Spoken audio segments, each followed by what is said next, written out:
We begin the current Daf Mesechtes Bava Kama Daf Ayin Beis. We begin 4 lines down with the top of the Yamud. The Gemara continues to explain the halacha of our previous Mishnah. As we'll see in the next Mishnah, really saying this Mishnah to say a chiddush in these cases that there's still going to be a halacha of Dal Behei. Which again, the theme of this parak, we're discussing the contrast of kefil and Dal Behei, which when you steal something and then you go and you slaughter or you sell it. So the chiddush of our Mishnah were that these cases, although they are bordering on being pater, we say that no, you can be chayiv. And the Gemara is going to continue explaining the cases of our Mishnah, why the halacha is going to be that you mechayiv dal v'hei for shchita or selling of certain cases of our Mishnah. That entire world. So we're discussing today's daf our sheichet v'nimtzis treifa. Let's say you shecht an animal and you find that it has a mortal defect, or sheichet chul mazar. You shecht an unconsecrated animal which you're not supposed to in the courtyard of the Beis Hamikdash. Tanna Kama says you're going to pay dal v'hei. Because although it's not a fit shchita, let's say when it's treifa, but it's still considered shchita. Shimon says no, these two you can be exempt because shchita shenirui shmei shchita, since it's not a valid shchita, it's not considered as you did a tzricha, and therefore you're not chayiv dal v'hei for what you stole. Now the general machlek is regarding shchita that comes up in today's daf as to what defines the halachic act of shchita regarding transgressions or other halachas that require shchita. Levi Saba holds ein l'shchita l'b'seif. Shchita is defined by the end of the act of shchita. It's only considered slaughtered when you finish. Rabbi Yochanan holds no yesh shchita mitchila bat seif. Shchita is defined from the beginning to the end. So it's one big act of shchita defining that shchita. When you have witnesses that are not just refuted, but specifically that they were said, how could you have said such a thing? You're with us at the same time somewhere else. The halacha is that those false witnesses actually get the punishment that they tried to do kashazam lasses to the other person. Now, there's a machlekes regarding the Eid Zaymim. If a witness was discovered to be an Eid Zaymim, from what point does it become possible Eidus? Abai says, L'mafreyu nifsal. It's retroactive from when you said it that you were puzzle, and Rava says, no, Mekan Labo nifsal. It's now when the Hazam is done to him, that now we say, oh, now he's puzzle from here on. Now, begin the current Daf Ayin Beis, 4 lines down at the top of the Yamud. As we said, our Mishnah was talking about you stole something, and had many different cases regarding things that were a shchita that was bordering on is it a shchita that you can mechayev dal v'hei. So b'chulu it says hasheich v'nimtzis treifa. One of the cases was you slaughter and you find the treifa, and then the next case was hasheich chulun ba'azar. Someone slaughtered his chulun ba'azar. The Tanna Kama had said you're going to pay 4 or 5 times the amount for what you stole, again, because that's the halacha of the Torah, where it says b'shachar emach or tvacha emachare. On this, the Gemara asks, Omalei Rav Chavivi mechazina l'Ravashi says, Shema Mina, it seems like you could infer from the halacha of the Mishnah of the Tanna Kama that said if you shecht chulun unconsecrated, you're supposed to bring a carbon to the azara, but no, you brought an unconsecrated animal to the azara and you shechted over there that you can be chayiv dal behei. Must be that ein l'shchita el b'seif. Must be that slaughtering is only qualified at the end of the shchita. So therefore, and this is important, as long as you were slaughtering the owner of the animal's animal, the guy you stole from, and when you finish shechting, then it became aser ba'ana, because kulam bazar is forbidden to have benefit. It only happened at the end. Why? So that's only at the end. That makes sense that you slaughtered that other guy's animal. Because if you think that slaughtering is the entire duration of when you start cutting the neck till you finish, you run into the following problem. What's the problem?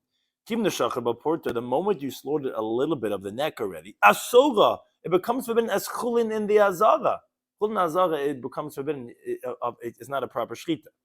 Now, that means to say, idach, the rest of the slaughtering, loy demore katabach, you're not slaughtering the victim's animal anymore. It's forbidden to have hana. It's not his anymore. So then you wouldn't have done a tavachai, and then you wouldn't be chayav dal v'hei. Must be from the halacha of the Mishnah. You see that he is chayav is because shchita is only at the end. That means when I was doing the act, I did it from the owner, and it only becomes aser at the end. So therefore, you're going to be chayav dal v'hei. To which Amalei Rav Hunabri the Rava. So Rav Hunabri the Rava said to him, "No, it's not true. Kiko mechayev ahu purta. When you're chayav for dalat v'hei for slaughtering the stolen animal, it's on that little shchita is mitchil b'tzayif. So just like it's going to make it asbana, the first slice you make in it, like chul mazara, well, that's the slaughtering that you did. You have daveva. Rabash says, no. Like titchi, you cannot reject what the way you're saying it, because utavachai kula be'inan, as we said in the top of this amat from the previous daf, that when it says in the utavachai or mecharai, it means a total slaughtering. But lucky you don't have that with that little bit, and therefore you must say that shchita is in the el b'saif. What? I'm saying it has to be a slaughtering. So although slaughtering starts in the beginning, ends at the end, but to have a slaughtering, it has to be a valid slaughtering. Whereas to be asa b'chul mazara, that's the moment you start even doing the first nick. So that's the problem. So how are you going to be chayav for tavachai if that means you weren't slaughtering it from the victim the whole time? It was only the victim's the first moment you did it, but then the rest not. So the Gemara says elikasha, meaning it's difficult on the man the amar that holds that shchita is mitchil b'atzaif. How do you understand the halacha of our Mishnah then? So the Gemara has a few interesting answers. That Amalei said to him, Hachi Amar Rav Gam de Mishmei de Rava, Kugoin sheshachat miktsas simonim bachutz. He started slaughtering the animal with some of its simonim. There's there's the windpipe and the food pipe, and that's the simonim inside that you have to slaughter. He started shechting some of it bachutz on the outside. V'gomran bifnim, and he finished it. He completed for the majority, which is all you need for shchita. You need the majority. He finished that inside. It only became forbidden when he finished the slaughtering, because up until now he was slaughtering it of the victim because he was doing it outside. It only became chulun bazar. The last drop is what he did in the azara. So therefore, you're going to have with tavachai, and at the same time you're going to have with that little bit of the shchita bifnim. Now, ikitamasna laha. There are those who actually learned the previous conversation on the following teaching. Shchita is not qualified elib saif. Only at the end, which Rashi says, what's the ramification? Who cares? So let's say someone's thinking a machshava pesula when he's bringing a carbon. He wants it to be eaten chutz l'mkaimai, chutz l'zmanai, or he's thinking it should be shloi l'shma. The machshava would not be a problem in the avoid of shchita, only he thinks about it at the end of the shchita. If he thought about it somewhere in the middle, according to this man the Amar, it wouldn't be a problem. But that's one opinion. Rabbi Yechidami says, no, yesh l'shchita mitchil v'asayf. Slaughtering is from the beginning till the end, and as long as he didn't, and anytime he thought about it, it's going to be a machshava in the shchita. So on this, Amalei Rav Chaviv Mechazanola Rav Ashi says, let's say Rabbi Yechanan holds, which Rabbi Yechanan was the one that said that shchita is from the beginning till the end, must be he holds, and again, the similar conversation we just had a second ago, which it's a machlekes in Masechet Kedushin of Nanchesem and Aleph. If when you slaughter chulin azar, if that's a biblical or rabbinic problem, must be he holds is lav deraisa. Must be he holds not a biblical. Why? As you get into Tamid Beis, because these are gedai deraisa. If you think to say that it's a biblical psul, how will Rabbi Yechanan explain the halacha of our Mishnah? Remember, the halacha of our Mishnah says that you can be chayiv dal v'hei, you can be chayiv for tavachai. But wait a second. Mi chi shachad la porta, from the moment you shecht a little bit of the animal, ascha becomes forbidden ba'na, because it's, if you would say it's deiraisa. So idach lav the macha katavach. So that means the rest you're not doing. Meaning the deiraisa is on this part. That means you're not slaughtering the victim's animal, because min ha'teira it's already aser, so it's not even his anymore. It's like burning his animal, and then you shecht it. It's already burnt. There's nothing more that you're doing. If it's the rabbanon, so you could say, okay, biblically it's still the victims. It's only rabbinically asabana. So biblically you're slaughtering the victim's animal. I could understand you'd be chayav dal v'hei. But according to Rabbi Yechanan, that we're saying it's mitchil b'atzayv. Therefore, the moment you started a little bit, it's aser. If you held the deraisa, how could you hold to be chayav dal v'hei? So Rav Acha B'Rei Rabbi says it's not difficult, because kika mechayev nami. When are you liable for the tashlumin, for the slaughtering of the victim's stolen animal? Is ahu porta, for that little bit you can be chayiv, because just like it's shchita regarding chul mazara in its beginning, so it's considered to utavacha regarding the beginning for tashlumin. Which Rav Ashi, again, like the first version we had said, no, you can't reject like this, because it's vacha, when it says you slaughter it, kulabin, you need the whole thing, but lekin you don't have it, so elikasha, so you have a difficulty. Obviously, must be Rabbi Yechanan would hold that the psul of chul and shenishlu bazar is only rabbinically, because if you held the rest, we have the question we said. Amalei said to him, no, it's not necessarily the case because Hachi Amar Rav Gamda Mishmei Derava Kika Machayev. When are we holding you liable? It's Kugan Shashachad Mixes Siman B'chutz. You slaughter already part of the animal on the out of the azar. But Gamar B'fnim, and you finish it inside the azar. Where you can have with Tavacha, you can have the whole thing before it became Asab Banuk. It's only that last little bit that you went into the azara. So then it's Boin Ke'echa. Then you were slaughtering the victim's animal the whole time. You'll be Chayiv Dal V'hei because you made Tavacha, and even though it's Chulin Be'azar. Now continue halacha of the next Mishnah. Continue on this theme of Kefil and Dal V'hei as it applies to halacha of Hazama, of the witnesses who are prosecuting being shown that they were saying a lie because they couldn't have been there even at the same time that they're saying their testimony. Says the Mishnah, okay, so let's get to the mechanics. A guy stole, and there's two witnesses who testified that he stole. And also, based on their testimony, they say he also slaughtered or sold the animal. Now, comes out those witnesses were false witnesses. Not only were they false, they had other pair of witnesses say that it's not possible that you could have said because at that time you were with us somewhere else. So the halach is mishalman hakol. The Edom Zayman pay everything to the defendant. Right. And the Gemara is going to explain specifically that the Hazama was first on the Tvicha Mechira, meaning these pair of witnesses were first refuted on their testimony of the slaughtering, and then on the fact that this guy stole. No, that's why the Edom Zayman are going to be the Edom Zayman. Whatever they tried to prosecute, they get the same punishment. Right. There's a defendant, there's a pair of witnesses, and now there's a second pair of witnesses. The second pair of witnesses saying, "You guys, you said that this guy stole and slaughtered on Sunday and Monday. Sunday, Monday, you were with us in that other location. You guys couldn't have seen that happen. You guys are obviously lying. So whatever they tried to prosecute, there was no story. It was all a lie. The Edom Zayman is that they're saying that they said that this happened, but no, this never happened. So they get whatever punishment they tried to do. So they're going to have to pay everything to the defendant. Now continues the Mishnah. Let's say Ganav al Pishnaim. Let's say they stole based on two witnesses' testimony.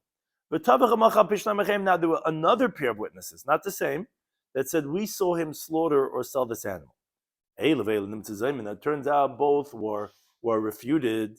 So the first pair of witnesses, they have to pay kefil again because they're the ones who said that he stole. That would incriminate him just regarding kefil. The second pair who said that he slaughtered or sold it, they'll have to pay 3 times the amount, meaning, as Rashi explains, if it's a shiur. Because that's when we say you pay 5, it's really because of the kefil. The principal on the kefil is 2. And really, when you slaughter, you're just an ox, you're really just adding on another 3. So now that it's split up into 2 sets of witnesses, the first pair pays 2, and the last pair pays 3. And Rashi points out specifically Toma where the last pair got Hazama first. Because if the witnesses of the theft had been Huzam first, then the whole testimony of the slaughter would be null and void. Because, yes, you're testifying that he slaughtered, but maybe he's the owner. And therefore, when there's Hazama, what would they be paying for? It's only based on the previous testimony of that it was stolen. If there's no testimony of stolen, so then you're not incriminating him anything by saying that he slaughtered or sold the animal. Even if they did, there was nothing. Right, but even if that's their intent, but there's nothing to. You're not incriminating him with your testimony. What are you saying? You're saying I saw he slaughtered this animal. Yes, and I just saw he slaughtered the animal. Well, but no one ever said that he stole it. So you're not really incriminating him. It's only the whole halacha of Dal Be'eh is only based on the fact that we know that it was stolen. So again, they had to have Hazama first, and then the Ede Gneva, so then they'll pay 2 and they'll pay 3. Now, Nimtzu Achronim Zayman.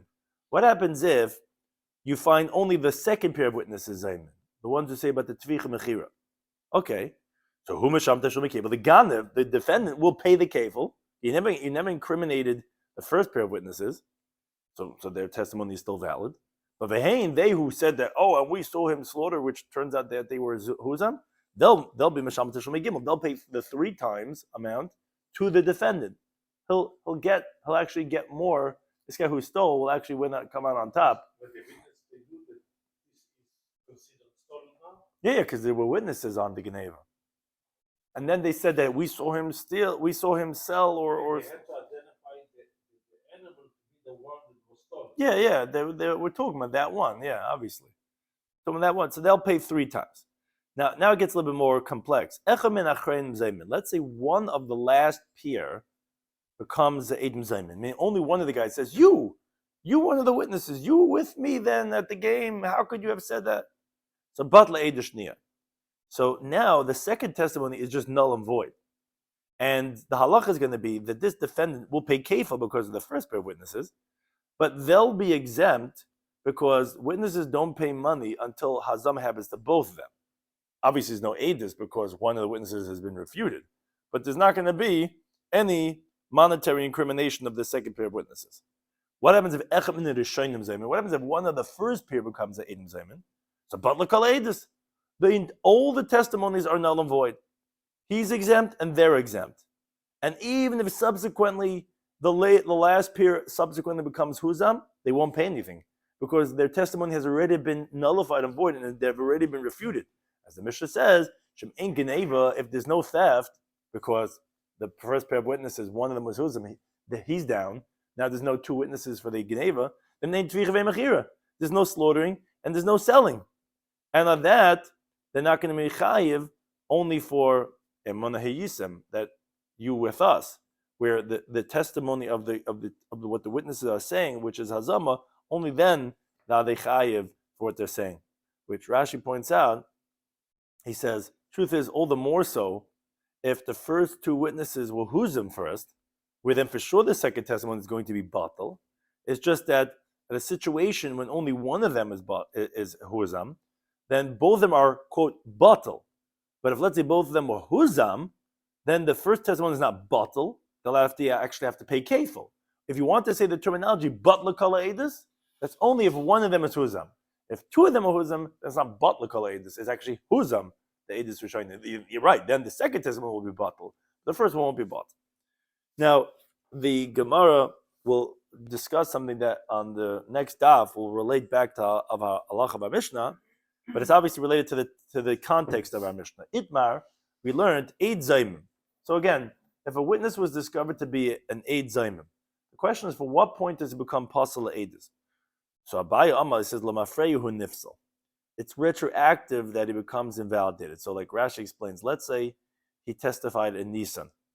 And this testimony, someone came along only an ear and said, wow, I heard he testified in Nisan that this and this happened, but he was with me that day and we were overseas, and how could it be? So all the testimonies that he testified in the interim, till he was huzam, are all pasul. Because the moment he said this false testimony, he was pasul. Rav Amay says, no, mekan labahu nifsal. It's only from when the hazama was done to him, then he's pasul edus, but whatever was done whatever was in the interim is not pasul. So the Gemara explains their opinions. Abaye says, "L'mafreyu and nifsal, it's retroactive that it becomes invalid because mahushaita the acid. The moment he testified, havale rasha. We didn't know it, but now that we have hazama done, he was a wicked person. He was lying. The Torah says, "Al tashes, don't place your hand with a rasha, with a wicked person. That's an aid.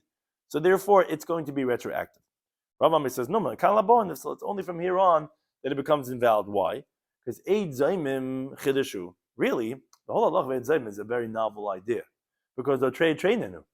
It's really one pair of witnesses saying, "We saw this guy steal from this guy," or whatever it is. And they have another pair of witnesses, another 2 guys that say, "Hey, how could you guys have said this? You guys were with us." My chaz is the tzayis lahani. Why are you listening to the second pair? Tzayis lahani. Why are you listening to the first? Because they came last? Because they're making a claim on the first ones. The first ones are also making a claim saying that what they're saying is right. Therefore, you can only have from the time of the novelty and onwards. But to say retroactive, what he had said from the time of the testimony, that doesn't make sense. And even the whole halacha doesn't make sense in that way. So therefore, we're not going to do more than the chiddush itself. That's one version. Ikadam, those say actually that no, Rava Nami Kabai Israeli. You could even say that Rava holds like a Abai Dam Lamafrei Nifsal, that really, in essence, it's true. the guy was lying. Through the halacha of Hazama, we know that it was a rasha, and really retroactively becomes invalid. And the truth is, you're right. He is pasal mafreya. So the Rabbi, what's the reason of Rabbi that he says that you're not going to invalidate any of the testimonies that he had testified up until the Hazama, from when he had originally testified this false testimony? It's simply because the loss of the buyers that had these guys signed on the sale documents in the interim, that we don't want to create an unnecessary loss for them. So although it's true that maybe these people are puzzled, but to prevent unnecessary losses that people could not have avoided, we say that, okay, we're not going to invalidate them retroactively. Says the Gemara, my by now, what's the difference between these two different versions of Rava's reasoning, either because en l'chaboy el mishas chedusha ve'elech, or because of seidu de l'kuches? The Gemara says that one difference is das idu beitrei lachad. If, let's say, two people had said to one of the witnesses that you were with us, and but today, and you have another pair of witnesses that said lachad to the other one of the witnesses. Now that's not a chiddush anymore, because you're saying it's 2 and this is 2. Why would you believe 2 over 2? Here it's not 2 against 2. There's 2 on this guy. Says, hey, you with us. And the other 2 say to this guy, hey, you with us. Right. So, right. Even though the first 2 are against 1, but there's another person with that one. Right. So Taisus asked like this question. He says, it sounds like because there's 2 mazim on each one, so it's like 2 against 1. And 2 against 1 is definitely better. And it's not just like 2 against 2, because we actually have 4 against 2. Says Taisus, who cares? We know the halacha of Trei Kameya. We know that 2 witnesses is like 100 witnesses. So what's the difference? So he says that this that we're saying 2 against 1 is that each one of the nizamim is not really helping out the other one, because each one doesn't know about the testimony of the other one. What does that mean? How's that possible? So this guy saw through one window, and he saw through another window, and they don't really know each other. They're both testifying, but these 2 that are mazim, these 2 is since they're not really helping, so therefore.